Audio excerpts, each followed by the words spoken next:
What's going on, hockey fans? It's a good old hockey podcast, your go-to stop for all hockey news across the board. We got NHL, college hockey, international hockey, everything you can think of hockey. You can follow us on Instagram, Twitter, X, TikTok, and listen to all of our podcasts on YouTube, Spotify, and Apple Podcasts at Settle Down Media. So enjoy the episode.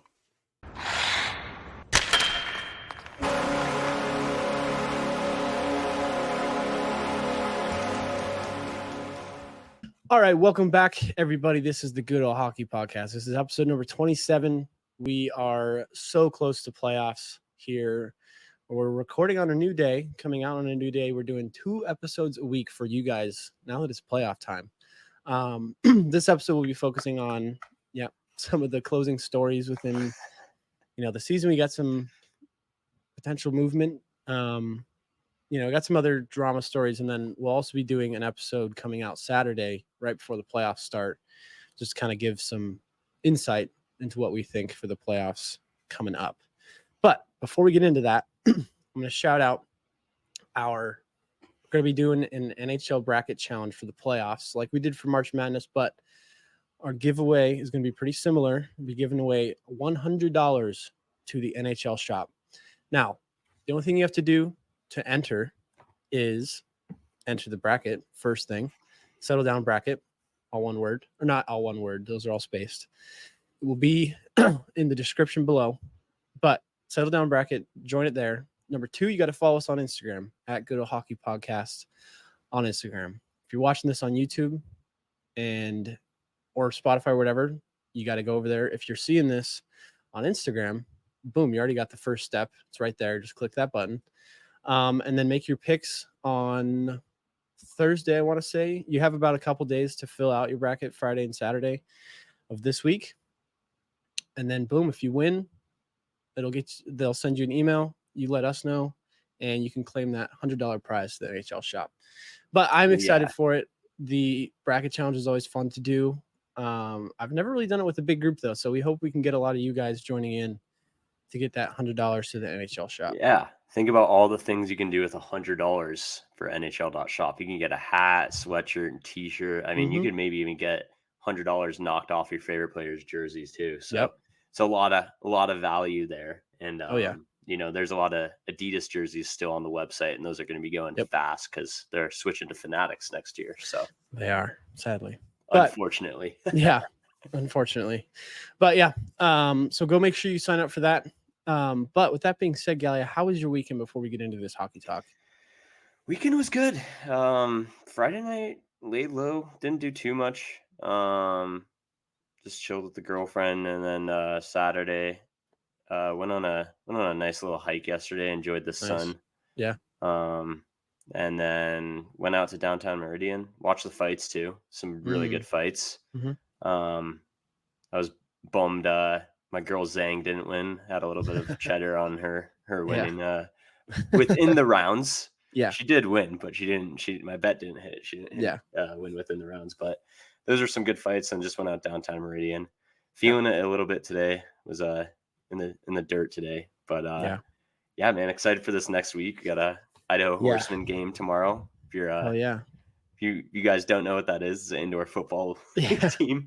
You guys should come by and see the Galligator out there, and there's some fun games. It's a very interesting sport, indoor football, within basically a hockey size rink. So it's a good time. But how was your weekend, man?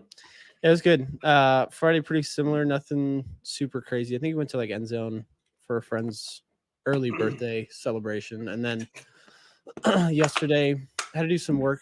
Yesterday, go into the office, or the studio, I guess, and had to help these new clients get set up for the week, or just because they're going to be using the space on the weekends, and we don't have to be there though, so we just had to get them all set up. But then we went out Saturday, and man, Sunday's just full recovery day. I watched Click, the movie. Great movie. Good reminder to live your life. But it was, rough day. But we are here. We're ready to get into some NHL talk. And Click is a good movie. Yeah, it's a great movie. Adam Sandler movie. Yeah, but yeah, I mean, we're excited for the playoffs.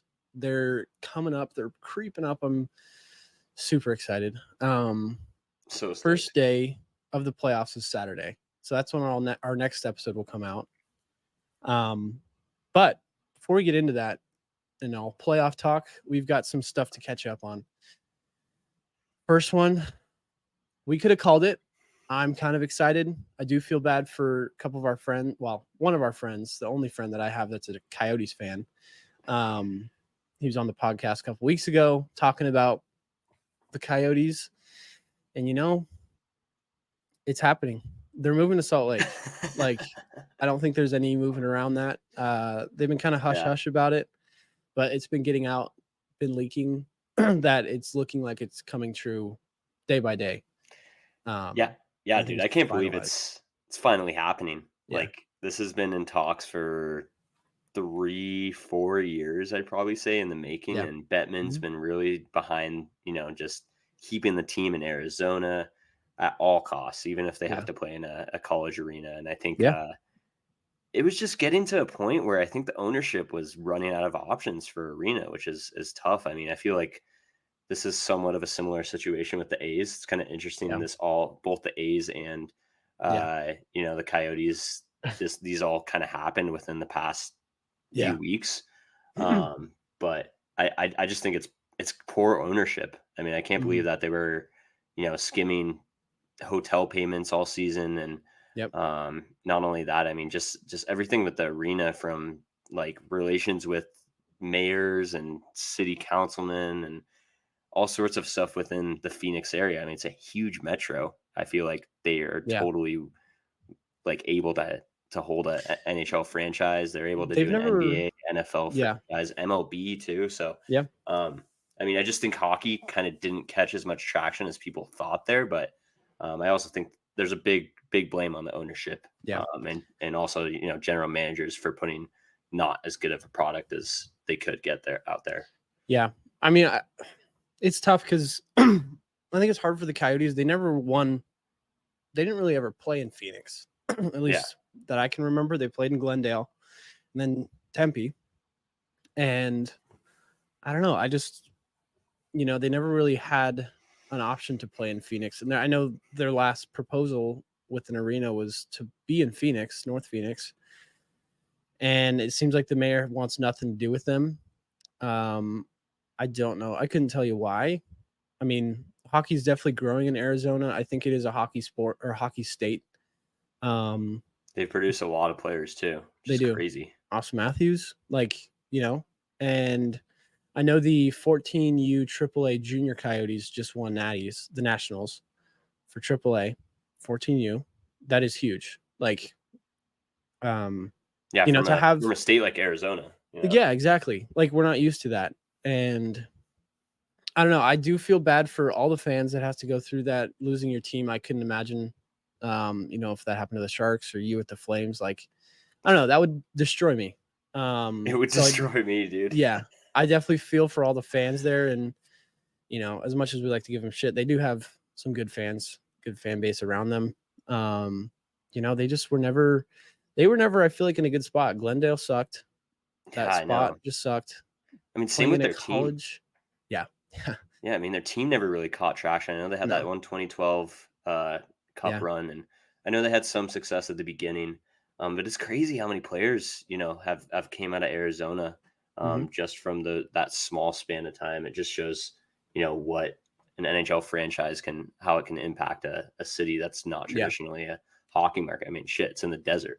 But yeah, I just think it's kind of a crazy situation. It's unfortunate for the fans that are in Arizona, but man, I don't know if it's between the ownership and Phoenix Phoenix area isn't a hockey city, but I do know, to answer your question, I do know the Scottsdale mayor was the one that was really upset about it, because that new arena that they were potentially going to build, which is outrageous that they posted that on social media a couple weeks ago, and then 2 weeks later they're relocating. Like, that's such a crazy turn of events. Like, I mean, both you and I were like, they're staying. When that Yeah. came out, I think everyone Yeah. was kind of like, wow, I guess Yeah. Coyotes are going to stay in Arizona. Then 2 weeks Yeah. later, pull the plug. The owners, I mean, I think it's kind of a cash grab from the owners. Yeah. I think They so too. profited hundreds of millions of dollars on selling the team, and something that was losing them money, to be Yeah. fair. So, I mean, to be fair, from the owner's perspective, probably time to sell it. It's unfortunate it Yeah. wasn't another Arizona buyer, but I hope down the road, if Arizona does get an expansion team, it is not the same owners, because No. that ownership group is doing a pretty shitty job when it Yeah. comes to building a state of the art NHL franchise. So Yeah. No, I agree. I mean, I think ultimately, and we'll move on to just Salt Lake in general. We'll like kind of break it up into twos, talking Coyotes, Phoenix, and then we'll talk about Salt Lake. But I think, yeah, them posting that was wild. yeah, like It's also like, what? I don't know everything, the whole story. So I don't know, but like, why didn't they just try to join in with the Suns arena, or like they're like, and a new arena is expensive to build to do that. And to propose that, and what they proposed was not anything light. It wasn't just a little, like, that was a big, big thing that they're proposing. And I don't know, it's just like, maybe they would have had some more success going with the Suns, or trying Dude, to get in with them. I feel like with the Suns, like they're a different organization, different No, fan yeah. base, different ownership. I just feel like it's just like it's But almost the a arena? burden.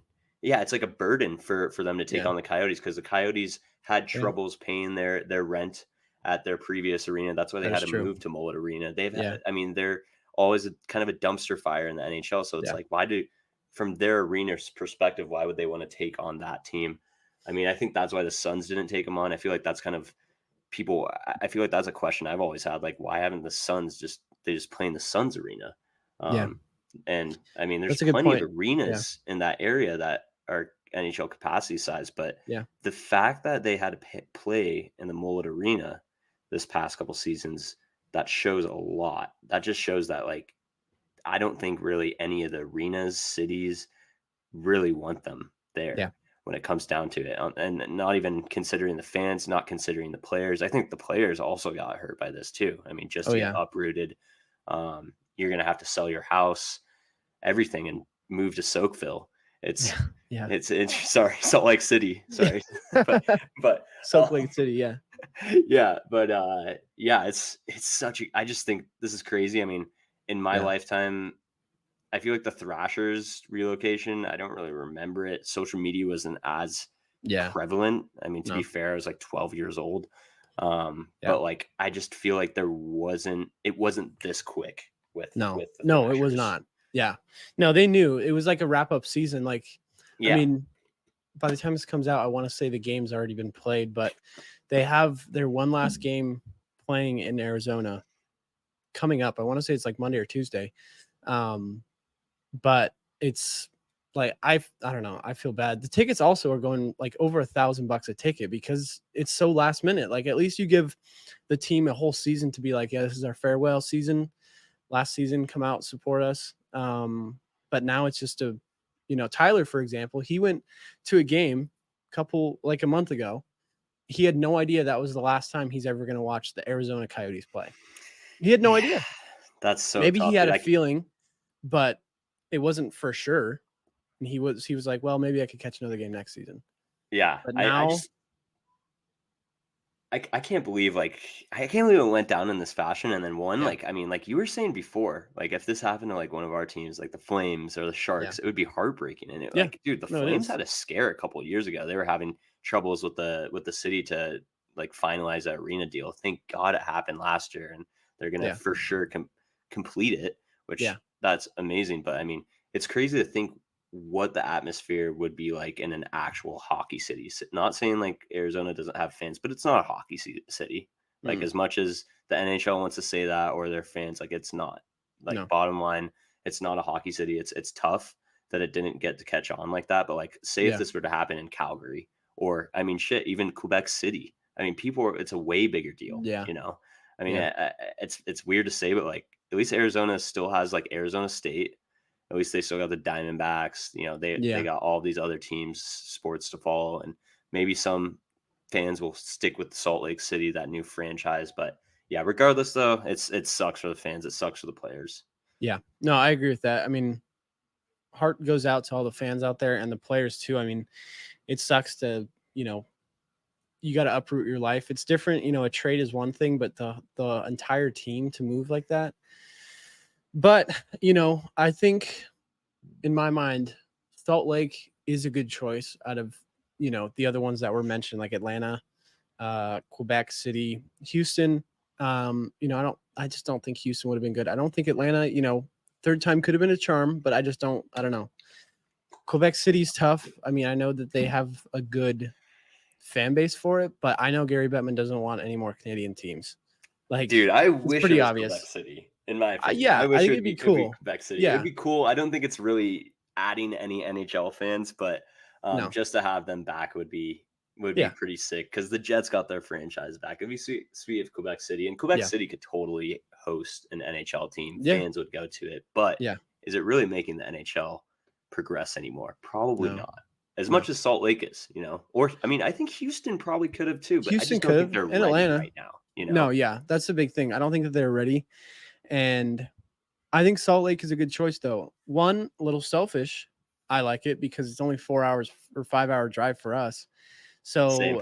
Bet your ass we're gonna go to that opening game, film some content there, and if anyone's watching wants to, a little sponsor us, anyone in the Salt Lake area, whatever, we'll go out there. But yeah, that's just like a little personal thing for us out here in Boise. It's, a little closer to have some NHL hockey. I mean, the closest one we have is Calgary or Seattle. Yeah, Seattle's only like 7 hours, so it's like a 3 hour difference. I mean, 4 or 5 hours to Salt Lake. I'm so stoked though. I'm definitely gonna go to some Flames versus whatever their name is, if it's the Coyotes. But I'm stoked, dude. It's sweet that NHL's hockey's that close. I'm actually curious what they're gonna do with their ECHL franchise because right now they have the Utah Grizzlies there. Like, I'm guessing they're gonna keep them.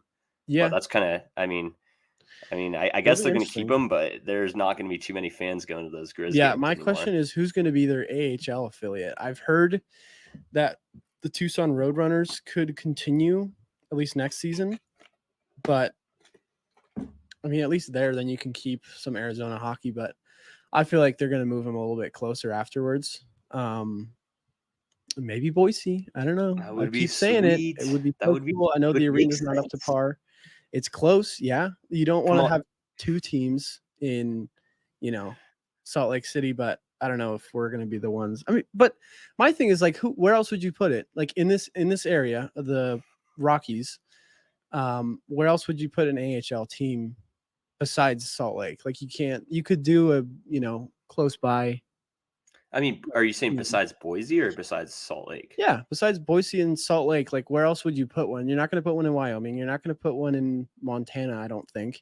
No. It'd be kind of cool to put one in Montana, but I don't think they'd put one sick, there. But no, it's not going to happen. Dude, that would be so sweet if Boise got it. That would be cool. It's going to have to come down to a new arena. Yeah. I mean, I don't think the AHL is going to go with the Idaho Central Arena, which sucks. I wish it did.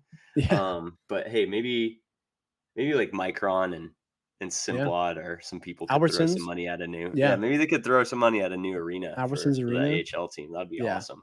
Yeah, that would be cool. Or they play at Extra Mile, Boise State. that would be so crazy. Yeah, no, that would. But there's no way Boise State would allow that. But yeah, I mean, I think honestly Salt Lake is a good market to do this at because I mean, they have the Jazz. They have University of Utah for their football team that they're going to root for. But outside of that, like Salt Lake doesn't really have a whole lot of sports. And yes, it's very outdoorsy and, people like to go skiing or whatever. But I do think that this move to Salt Lake is going to be good for the NHL. I feel like it could grow hockey in Utah. It is a little bit more, it's not like a rich state, but hockey obviously costs a lot of money, and if people are skiing out there, skiing is expensive as well. So I'd put 2 and 2 together and could say that, youth hockey there could grow, create more fans. It's their team as well. The Utah Jazz came from New Orleans. So if they rebrand the team, then we'll see. But I don't know. Do you have any last thoughts about Salt Lake and just, I think also talk. I hope Arizona does bring back an NHL franchise, but yeah, is there any last remarks? Yeah, man. I feel like we've been talking about this a lot this season. Yeah. And we kind of led up to holy shit, fireworks at the end. They actually are moving, which is insane. So I'm glad we didn't just put all this talk to nothing. It's nothing.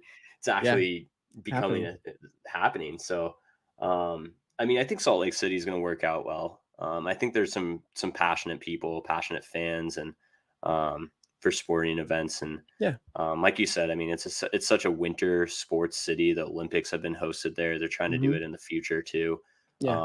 Salt Lake's also getting a new arena. I don't know if you've heard about that. The Jazz and the new NHL team will be having a new arena. So that they hit the nail on that perfectly. I just want to, props to their owner. This is crazy. Their owner was able to swoop in and literally buy an NHL franchise that's kind of in despair.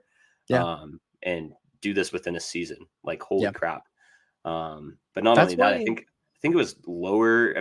I think it's around the same price as like the Knights and the Kraken paid for their franchise. But man, holy crap. No, I'm looking forward to it. You will see us at that home opener. I'm assuming it'll happen in October when they move there, but we shall see, and we'll keep reporting on it especially in the off season. I know, we'll find out some more details here soon. I have heard that maybe, April 18th, they're going to announce something like officially, publicly. So we'll see what happens, but hopefully they come out with a name too. Yeah, I hope so too, soon. Cause I'd like to get some hats or something. And maybe if you win the bracket challenge, you can buy, a Salt Lake hat or whatever with the NHL shop, if it's out. But we will move on from this, talk about it for a while. Crazy ending, though, I would say, from the whole season. I feel like we've been talking about this, so crazy ending. But we just had also yesterday, Saturday, as of when we're recording, the Frozen Four wrapped up this weekend. That Frozen Four, that final game was so good.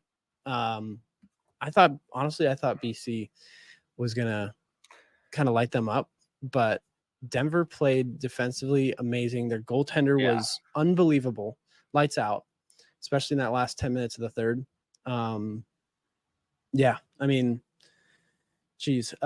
Let's see. So Denver's 10th NCAA tournament title, which is huge. So they're now leading D1 schools for national championships. I think Boston College was also at 9.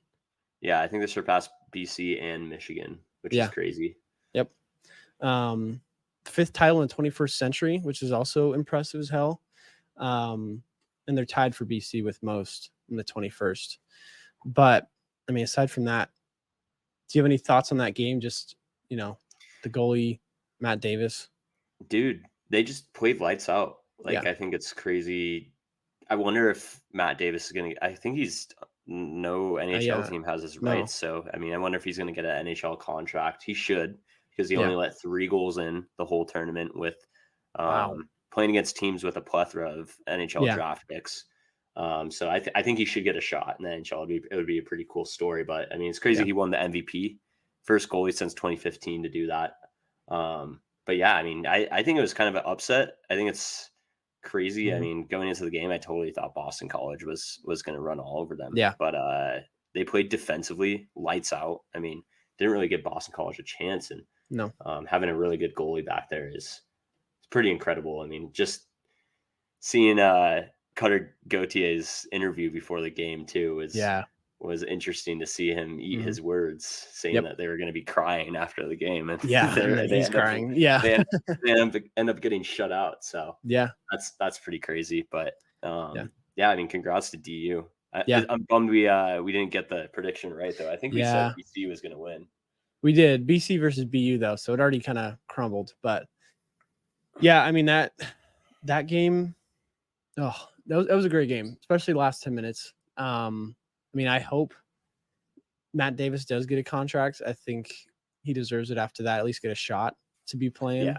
And like, I mean, it shows like with hockey, a lot of times for a championship run, whether it's Stanley Cup or anything, you have to have a hot goaltender. And Denver had that.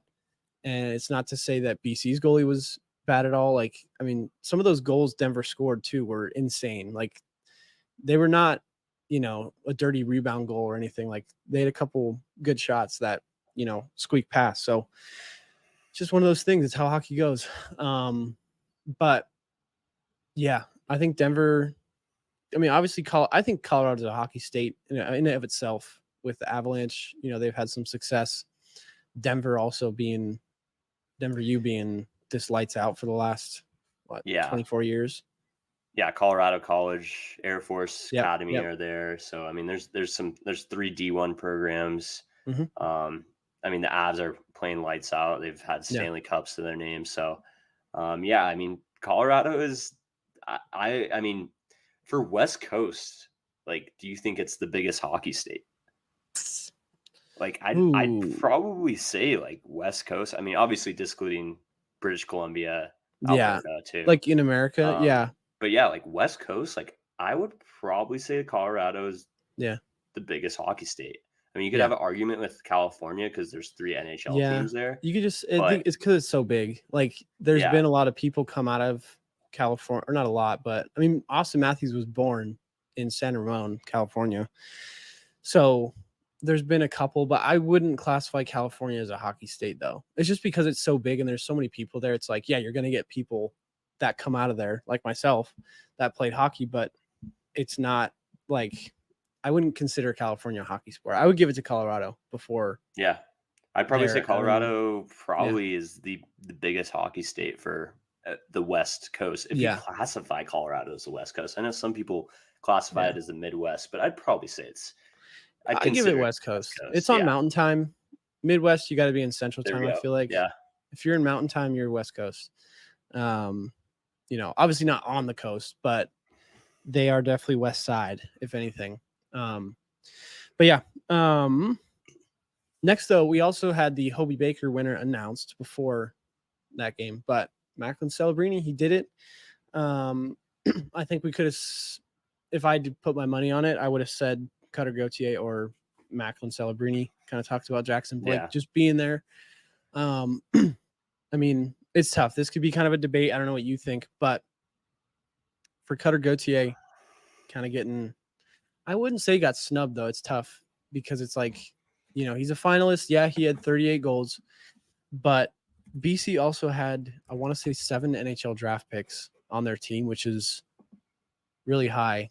And 100%. I want to say a team with over 5 NHL draft picks has never won the national title in college hockey. That's crazy. So going into it, I was like, well, I think BC can do it. Obviously they didn't, but I think for Macklin's case, I do agree. He's 17 years old. He's a young kid and he's still putting up points like he was. Versus players like Will Smith and Cutter Gauthier, where, no knock to them at all. But, they've got a little bit more experience playing a higher level hockey.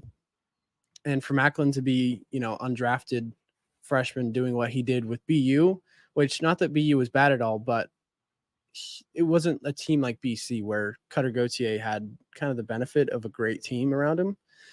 That's true. So I think Macklin fairly won that.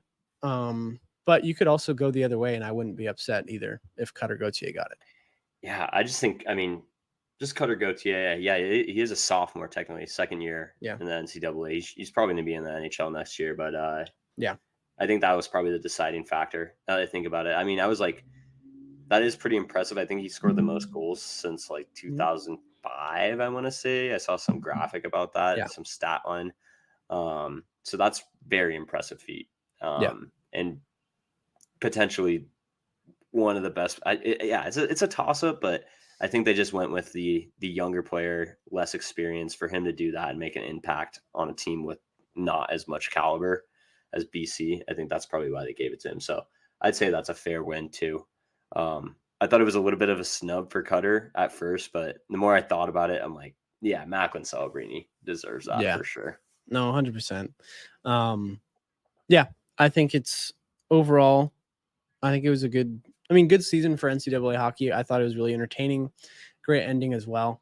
And I do think Macklin definitely deserved that. So, but sliding back into the NHL, Sidney Crosby just hit his 1,000th assist this last week or so. He now is in top 10 all-time points, passing Phil Esposito. He's the 14th player to hit 1,000 assists, which I think is huge. I don't know. I'm trying to think of any other player I can think of recently that has hit 1,000 assists. Maybe Joe Thornton. I don't know though that he hit it. Do you know anyone else? Like, who's the most recent player to hit 1,000 assists? I think it was either Thornton. I think it was Joe Thornton. I don't know if it was Pavelski. I know Pavelski holds the games, correct? Marlowe has the games. Or Marlowe. That's who it is. Shit. One of those old three trio. The old three of the Sharks. Old Sharks. The good old days. Shit, man. I don't really know off the top of my head. I want to say it was Joe Thornton though. Yeah. As of recent, yes, he had 1,109 assists for his career. So I have a feeling Joe Thornton was the last person to hit that 1,000. You guys can correct me if I'm wrong. But regardless, Sidney Crosby hitting 1,000 assists is impressive for him. Even just with the career he had too, being hurt for a while, he, kind of got with the lockout early in his career too. And then now that, I don't know, but was he around for the lockout? I forget. For Crosby? Yeah, was he right before? Right after? Crosby got drafted 2005, so right after the lockout, that draft. Okay. That's right. So yeah, but he did suffer a lot of concussion issues. Yeah. Did suffer that 2012, 2013 lockout as well. Yeah. So and COVID. Yeah, it's pretty impressive that he is able to hit 1,000 points or 1,000 assists, and I think that we're going to see him continuing his dominance of the league and still the next couple years at least. So it's going to be interesting to see how far he gets up that points list. Yep. And then, maybe there's an argument more for top 3 of all time. Yeah. Yeah. We'll see. I mean, you could put any of those. I mean, we posted a clip on it too, and I saw some comments, and some people were saying Lemieux was over Gretzky. You're smoking crack if you think that, but yeah, I think anyone. I mean, I feel like you kind of have to put Sid at least top 5 all time, just with who he is and the player he is. But we'll move on from that. We'll get into some playoff talk to wrap up the episode. So, with it finally wrapping up, we've got.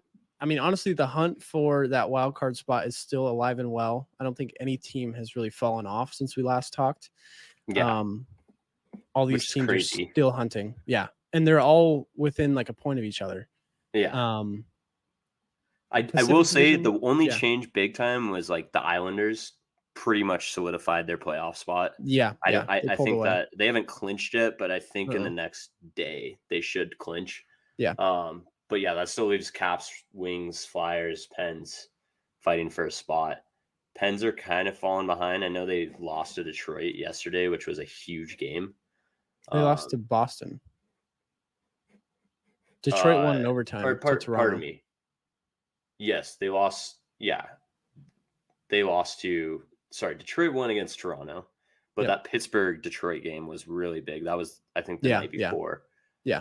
Or Thursday night. But Pittsburgh came out on top on that. But they're still a point behind. So yeah, it's still close. The biggest thing too is the Flyers have 1 game left. So they're kind of need a bunch of people to lose. Yeah. The rest of the teams have 2 games left. So I think it's kind of between the Caps, Wings, and Pens still. Pens could barely squeak in, but it's still looking a little hard. So then it just leaves the Caps and Wings down to it. So those are the 2 teams that are really fighting for it.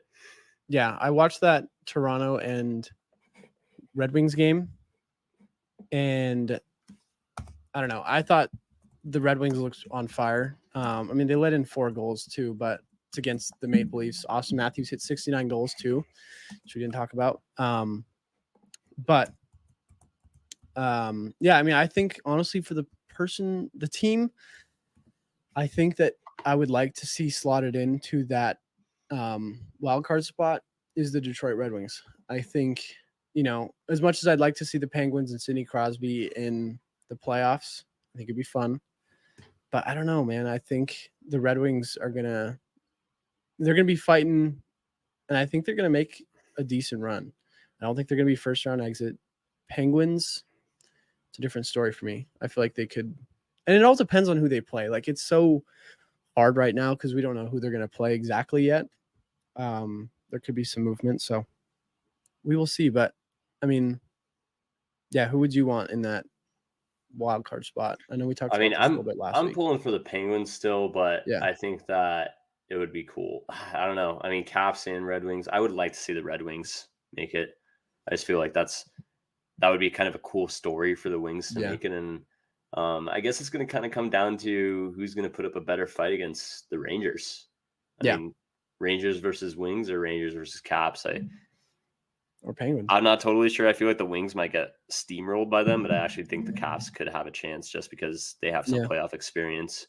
That is true. Specifically, I think against the Rangers. So that's kind of a mini rivalry, I feel like. Yeah.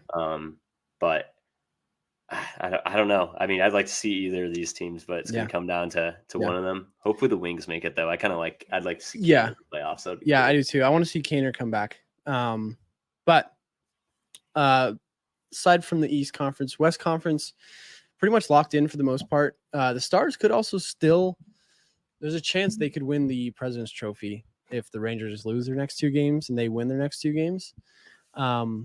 So, I feel like it's still possible. There is a little bit of a shakeup. The Kings could be overtaken by the Knights for those positions. And I feel like for the Knights in their situation, playing the Oilers first versus playing the Canucks or the Stars, that one would be, I don't know. I feel like they would probably do better playing the Oilers. And then, of course, I called this. Yeah, I think everyone could have seen this coming. Mark Stone comes off of LTIR to be, I don't know if he's not off LTIR yet, but he is practicing and he's cleared.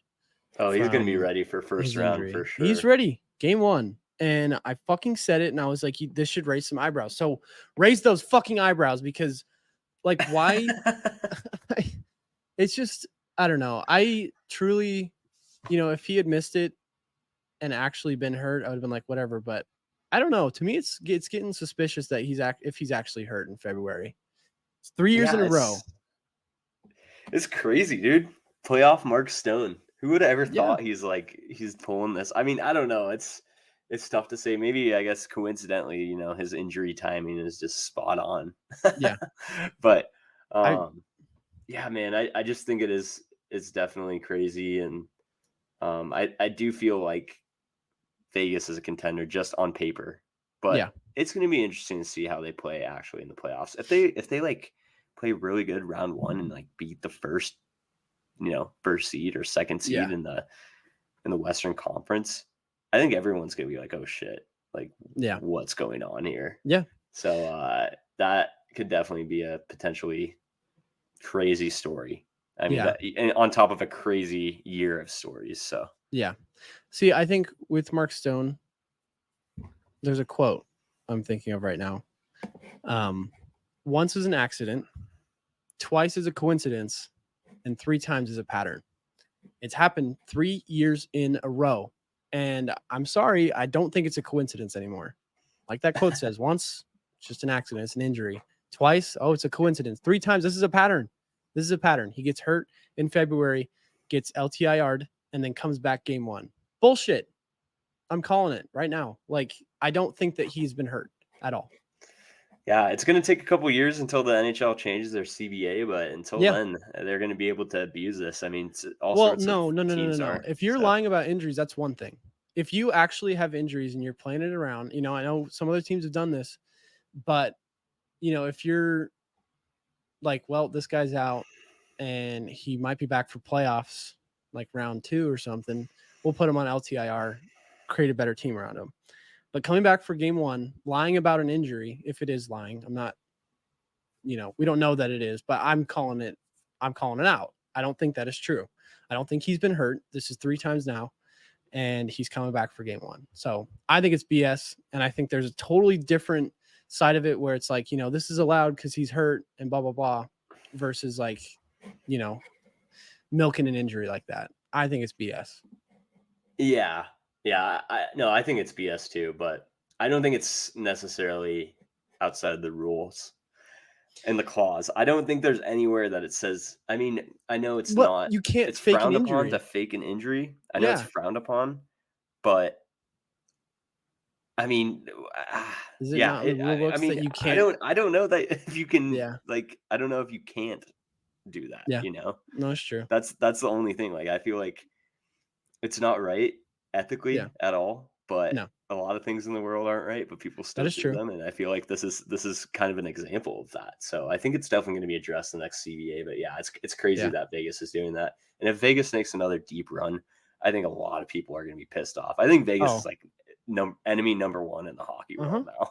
100%, especially after this year. Like last year, it was like, well, whatever. Like they won the cup, besides all that stuff. But this year, if it happens again, I mean, they go back to back, I'm not giving them their flowers. I don't give a fuck. Like they're not, I don't believe put a clause. I'll put a star next to them. Just like LeBron with his 2020 championship or the Dodgers with their COVID championship. It's an asterisk to me. But enough about that before I shoot myself in the foot and people come at me. But yeah, Nashville, another wild card team that I think they've made a sneaky little run this season. They got hot at the right moment, and I hope they do make a good run in the playoffs. Like we said last episode, Smashville is a great playoff atmosphere, and I'd love to see it on TV. So it could be cool. But yeah, kind of out of nowhere. I feel like beginning of the season, no one really thought the Predators were going to do much. So it's cool that they're able to do something, and it's going to be interesting to see how far they go. It looks like they're probably going to play Vancouver first round. And Canucks versus Predators, I mean, it's going to be a good matchup. I think the Canucks are probably going to take that. But we'll get into all of these playoff matchups next we will get it up episode. We don't have to spend too much time talking about potentials because there's a lot of teams that are solidified right now that are going to be playing each other. I know the Jets and Avs are another one that's already solidified. So it's going to be interesting to see how the end of the season still fizzles out, because with 2 to 3 games for all these teams left, there's still a lot of movement that can happen. There is, and those matchups at least matter. Playoff seeding, and then besides the East Coast, 3-4 teams in that race. So no, totally, but I say wrap it up here. Next episode we'll be doing kind of a little thing where we'll be talking most improved player, who we think, since it's not an award that the NHL gives out, but we'll give out our pick for most improved player. And we'll get into the breakdown of some of the playoff matchups. That episode will come out Saturday, and we're gonna move into 2 episodes a week, especially for the first couple rounds. We'll see how much coverage we could do once the 3rd and 4th round comes around. But for these next 2 weeks or so, we'll be pumping out some episodes and some content. So make sure you're following us on everything. Subscribe on here, listen on Spotify, whatever you're doing. We're going to get this word out and we'll have some fun. We will announce something soon once we can solidify it, but we are still trying to make it to the NHL draft in Vegas. It's very doable for us here in Boise. So, it'll be a good time. So join that bracket challenge. Yes. Bracket challenge. The bracket challenge. Yep. Do it. Go right now. You want that $100. Yeah. It's $100. NHL shop. You can do so much with that. So you can buy your mom a nice Mother's Day gift, or your dad a nice Father's Day gift, or maybe you could even buy something for yourself. So you can do all sorts of stuff with that $100. Yeah. Anything you want. But with that being said, everyone, thank you for listening. We're going to get, it's time. It's playoff time, bittersweet moment. Also means it's coming to an end, but I hope this year ends with fireworks, just like the whole year has been. And yeah, keep an eye out for the next episode. We'll be doing our release schedules will be Tuesday and Saturdays moving forward. So keep an eye out. Get us on, wherever you listen to your podcast at. Follow us on Instagram. Go there. But with that being said, go watch some hockey these next couple of days and come back with us on Saturday. Yeah. Do you have anything else, Kelly? No. Thank you for everyone listening. Yep. Love you guys. See you guys.